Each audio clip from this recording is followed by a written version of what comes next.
आज रोहतक पहुंचे हैं। अपने आप में खास है ये जगह और कहे तो पॉलिटिकल राजधानी भी हरियाणा की कहा जाता है।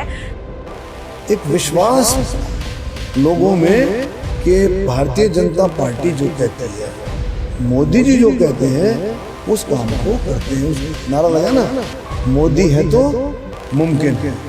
अपोजिशन ये आरोप लगाता है कि जो बीजेपी के हिसाब से नहीं चलता उसे देशद्रोही घोषित कर दिया जाता है। सिवाय लूट खसोट के, सिवाय भ्रष्टाचार घोटालों के अपोजिशन को कुछ काम नहीं है।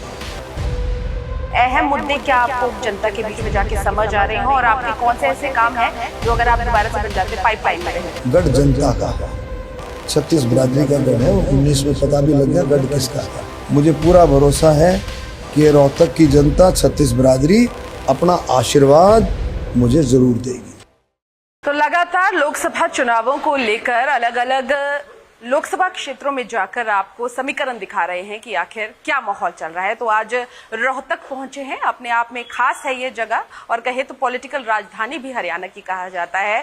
तो हमारे साथ प्रत्याशी हैं बीजेपी के अरविंद कुमार शर्मा जी और इस इंटरव्यू में सर मेरे साथ मेरे सहयोगी गौतम ठाकुर है। बहुत बहुत स्वागत है sir daily post Punjab Haryana Himachal में। सर राम राम आपने करी है, लोगों की राम राम कितनी मिल रही? लोगों की राम राम कैसे मिल रही है, किस तरह से लोग ग्रीट कर रहे हैं? राम राम देखो, हरियाणा में तो ये शुरू से ही है, जब भी हमको मिलते हैं तो राम राम करते हैं और कभी घूमने जाते हैं तब सुबह सुबह जो मिलते हैं राम राम करते हैं, दिन में राम राम करते हैं। और अब तो पूरा देश राममय है, पूरा देश। तो अब तो आप समझ सकते हो कि बिल्कुल देश में भगवान श्री राम रामलला की प्राण प्रतिष्ठा के बाद तो लोगों में राम राम के साथ, लोगों में इतने जोश के साथ, पहले भी लोग धर्म कर्म में पूरा विश्वास रखते थे, लेकिन अब तो और ज़्यादा जोश आ गया है। और जोश के साथ लोग जो है इस काम में लगे हैं। कीर्तन है, कहीं भंडारे हैं, कहीं पूजा पाठ है, कोई सुंदर कांड कर रहा है, कोई हनुमान चालीसा कर रहा है, कोई रामायण पाठ कर रहा है, तो भगवत गीता कर रहा है। इस तरह से चल रहा है, बहुत अच्छा चल रहा है। बीजेपी ने राम मंदिर बनाया, या ये कहें कि पूरी प्रक्रियाएं चली। लगता है कि इन चुनावों में राम मंदिर एक मुद्दा रहेगा और जो बनवाया उसका जो है वो फायदा देखिए ऐसा है, राम मंदिर बनना एक विश्वास का प्रतीक है। आपको बता दूं, एक विश्वास, एक भक्तों में, जनता में, देश में, सनातन एक विश्वास का प्रतीक ये हो गया कि पहले आप चुनाव जो लड़ते थे तो भारतीय जनता पार्टी का ये मुद्दा जरूर रहता था, धारा 370 और राम मंदिर रहता था। लेकिन कहीं ना कहीं कुछ न कुछ सहयोग नहीं मिल रहा था, तो ये बात नहीं बन पा रही थी। तो ये एक विश्वास का प्रतीक मैंने इसलिए बताया। अब भारतीय जनता पार्टी ने मोदी जी के नेतृत्व में इस काम को पूरा किया, मतलब रास्ता साफ हुआ राम मंदिर बनने का। राम मंदिर बना, रामलला की प्राण प्रतिष्ठा हुई, एक विश्वास बना लोगों में कि भारतीय जनता पार्टी जो कहती है, मोदी जी जो कहते हैं उस काम को करते हैं। उस नारा लगा ना, मोदी है तो मुमकिन है। तो ये उसका है। धारा 370 और 35 से हटना भी एक विश्वास का प्रतीक है कि भी जो बात कही वो करी। कोई छोटा काम नहीं है, बहुत बड़ा काम है, लेकिन जो कहा वो मोदी जी ने किया। शायद हरियाणा की जनता ने इसीलिए बहुत ज्यादा विश्वास जताया। 2009 0, 2014 7, 2019 में 10 की 10 लोकसभा की हरियाणा की सीटें बीजेपी को दी। क्या यही वाले मुद्दे जो हैं धारा 370 और राम मंदिर एक बार फिर जो है वो अरविंद जी जनता के बीच में लेकर जा रहे हैं? धारा 370, 35 से राम मंदिर, 3 तलाक, करतारपुर कॉरिडोर, महिला आरक्षण, ये तो है ही, ये तो है ही। लेकिन मोदी जी ने सबसे इम्पोर्टेंट काम जो अंत्योदय, आखिरी छोर तक, आखिरी गरीब से गरीब व्यक्ति के लिए जो काम किया है, उसकी भी बात हम नहीं छोड़ सकते हैं। उसने इतना काम किया है मोदी जी ने कि आप देखेंगे 59 करोड़ लोगों का आयुष्मान कार्ड, 12 करोड़ किसानों को किसान सम्मान निधि, 10.5 करोड़ से भी ज़्यादा महिलाओं को उज्ज्वला योजना का लाभ, 12 करोड़ के करीब लगभग टॉयलेट्स की जो फैसिलिटी दी है, शौचालय की फैसिलिटी दी है। स्वच्छ भारत मिशन के अंदर। तो ये चीज़ें बहुत बड़ी चीज़ें हैं आम लोगों के लिए। 4 करोड़ घर दिए हैं और 4 करोड़ का फिर से लक्ष्य तय किया है संकल्प पत्र में। और संकल्प पत्र में एक देश एक कानून की बात आई है, एक देश एक चुनाव की बात आई है। हमारे को ओलंपिक की मेजबानी मिल रही है, जो हमारे खिलाड़ियों के लिए बहुत ही कैन से एक खुशी का जो है विषय है। तो ये सारी चीज़ें मिल करके सारा सिस्टम बनता है और लोगों को मोदी जी के ऊपर पूरा भरोसा है, भारतीय जनता पार्टी के ऊपर पूरा भरोसा है, जो कहते हैं वो करते हैं। लेकिन विपक्ष आरोप लगाता है, कहता है कि भाजपा जो है धर्म पर और राष्ट्रवाद पर राजनीति करती है। और जिस तरीके से आपने भी कहा कि जो मुद्दे हैं, जो विकास है, वो विकास कार्य आप लोग जरूर अपने संकल्प पत्र के द्वारा पहुंचाने की कोशिश कर रहे हैं। राष्ट्रवाद एक ऐसी चीज है, राष्ट्रवाद भी विश्वास है। आप नहीं समझे? राष्ट्रवाद तो सब राष्ट्रवादी है, जो भी देश में रहता सब राष्ट्रवादी, सब देशभक्त हैं, मानते हो। लेकिन ये भी एक विश्वास है,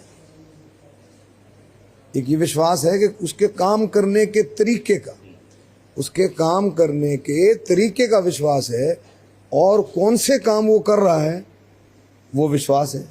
अब धारा 370 और 35A हटा करके ये क्या संदेश दिया है? ये संदेश दिया है कि हम जो कहते हैं वो करते हैं और देश के लिए करते हैं। देश के लिए ये बहुत बड़ा काम, छोटा काम नहीं है। 45,000 सैनिकों ने शहादत दी है उग्रवादियों से लोहा लेते हुए।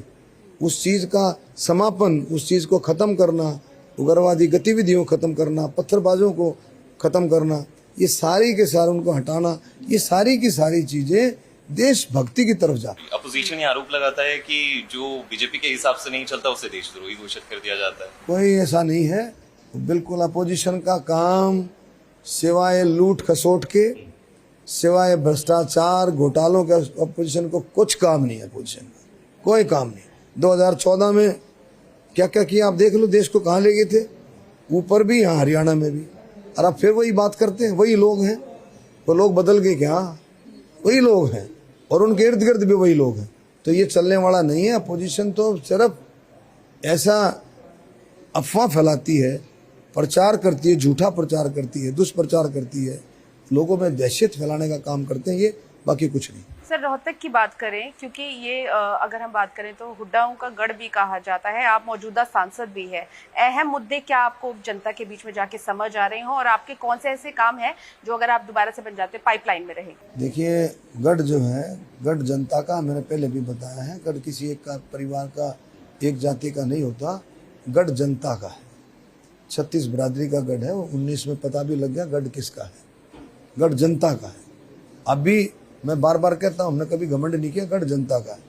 रही बात उसकी कि जो एक तो जो संकल्प पत्र जारी हुआ है भारतीय जनता पार्टी का, उसको मिलकर के हम सब उसको कंप्लीट हो संकल्प पत्र। उसके बाद जो कुछ, एक तो हमारा मेट्रो है, बहादुरगढ़ से आसोदा तक हो गया है, आसोदा से सांपला, सांपला से रोहतक, उधर से डासा गांव से बादली, बादली से झज्जर, और झज्जर को रेल लाइन से दिल्ली से जोड़ना वाया फारूकनगर। ये चीज़ें हैं। RRTS, rapid rail transit system, second phase में उसको आना, उसका काम भी कंप्लीट होना इसी दौरान में। और बेरी को रेल लाइन से जोड़ना, ये हमारा मुद्दा रहेगा। तो और भी बहुत सारी चीज़ें। और Haryana economical rail corridor, rail corridor जो उस साइड से चलेगा, झज्जर होकर के दादरी, तो ये झज्जर, छुचकवास, इधर से निकल करके चरखी दादरी होते हैं, लोहारू जाएगा, उस पर भी हम काम कर रहे हैं। तो बहुत सारी चीज़ें हैं जो इस पर काम करते हैं। विकास का काम चलता रहता है और जो समय समय पर और बातें आएंगी हम लोगों के लिए करेंगे। एक जैसे आखिरी सवाल अरविंद जी, अब 2024 में एक बार फिर से प्रत्याशी हैं, 2019 में जो है वो सांसद रहे, क्या लगता है कि इस बार कितने बड़े मार्जिन से, क्योंकि पिछली बार 7,500 का मार्जिन रहा था, अगर जीतते हैं तो कितना बड़ा मार्जिन?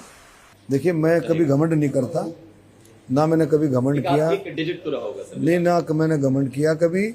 हम अपनी मेहनत करेंगे, मेहनत कर रहे हैं। सेवा ही संगठन, हमने लोगों की सेवा की, आगे सेवा करेंगे। मुझे पूरा भरोसा है कि रोहतक की जनता, 36 बिरादरी अपना आशीर्वाद मुझे जरूर देगी। जो सेना से नौजवान जाते हैं यहाँ से, उसका मुद्दा आपने जरूर उठाया था, रखा नहीं, भी। वो था अहिरवाल रेजिमेंट का। हाँ जी, कि उसे अलग से रेजिमेंट। हाँ, अहिरवाल रेजिमेंट का मुद्दा मैंने उठाया था, मैंने कल भी उठाया है। कल मोहन यादव जी हमारे बीच में, मध्य प्रदेश के मुख्यमंत्री हमारे बीच में आए, राजनाथ सिंह जी माननीय डिफेंस मिनिस्टर, रक्षा मंत्री हमारे बीच में आए, उन्होंने प्रोग्राम के मेरे नॉमिनेशन पे वो आए।